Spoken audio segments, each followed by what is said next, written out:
from Becky and me. Welcome to the programme from us in the studio. And Donovan's at a promotion party.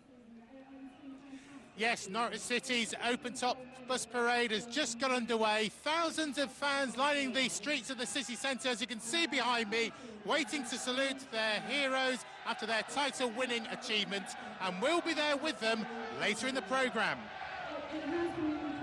Yes, back with Donny later, but all the region's news before that. Yes, first tonight, in the words of the police officer who caught them, their depravity knew no bounds. Danny Houseago and John Williams needed money to fuel their addiction to drink and drugs. So they kidnapped their neighbour in the block of flats where they lived in Colchester. But when he refused to reveal the PIN number for his bank card, they turned first to torture and then to murder.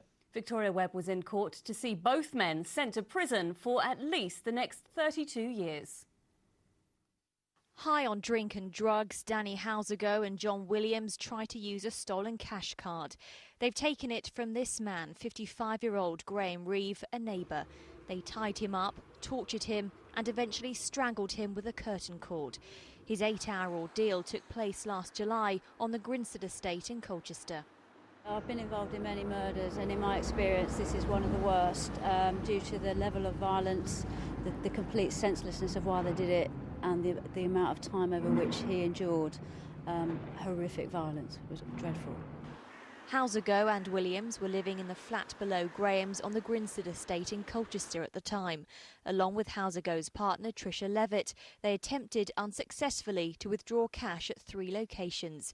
They finally managed to buy cigarettes, pizza and drink from a supermarket, in total making 2 payments of £77 and another of £295.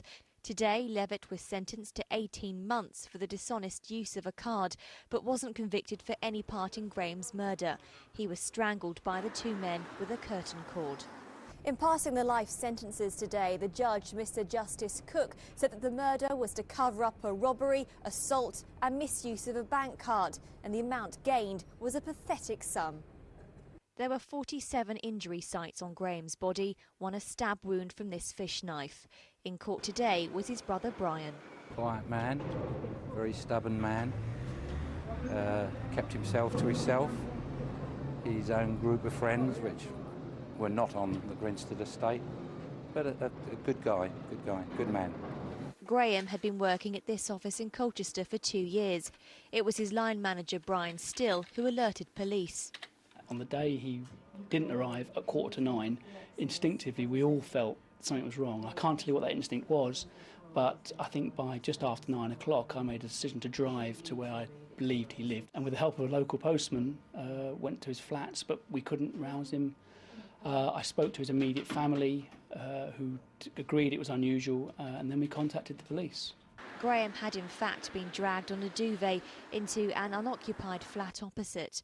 Tonight, these 2 men are beginning their life sentences, knowing it will be at least 32 years before they stand any chance of freedom, all for killing a man to gain less than £500. Victoria Webb, Anglia News, Chelmsford. The father of the England footballer John Terry has pleaded guilty to supplying cocaine at a wine bar in Essex. Edward Terry, who's 56, admitted that he supplied the Class A drug to an undercover newspaper journalist last November. A defence lawyer told Basildon magistrates that Terry had been targeted because he was John Terry's father. He's been released on bail and will be sentenced at Basildon Crown Court on the 1st of June.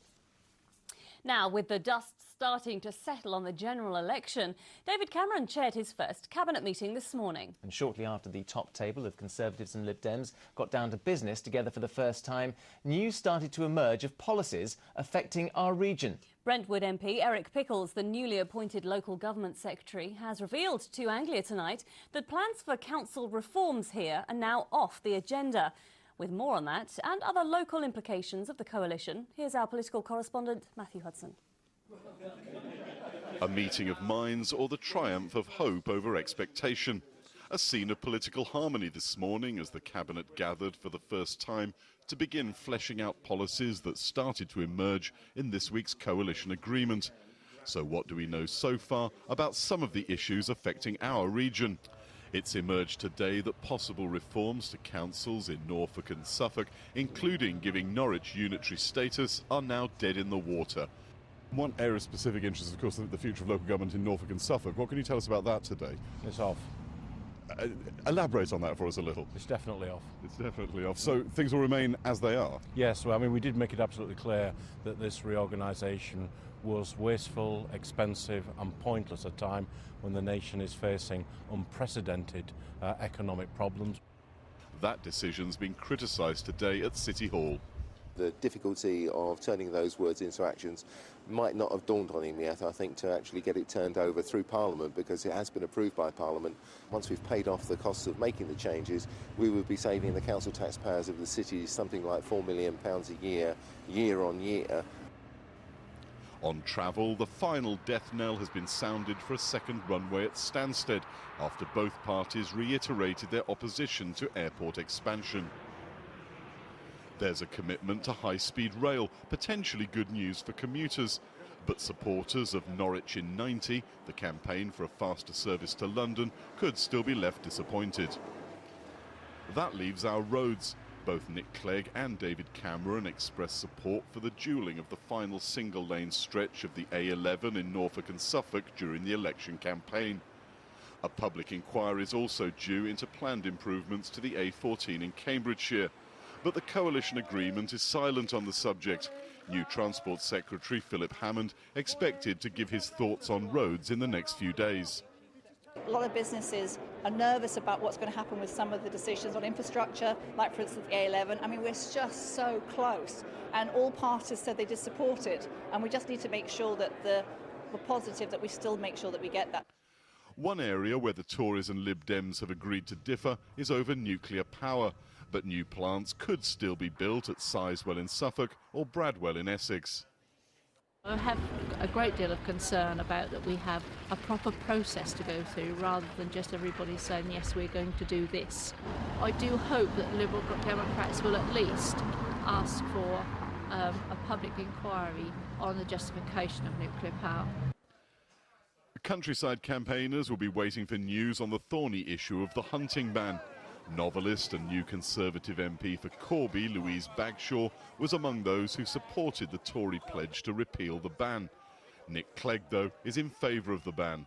So tonight, as Cameron and Clegg begin the task of keeping their pack together, the question is, are they all heading in the same direction?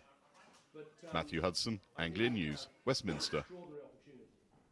Well, it was after that historic meeting at Number 10 that Matthew Hudson caught up with Eric Pickles, who told him more about his plans for local government and a momentous day in Downing Street.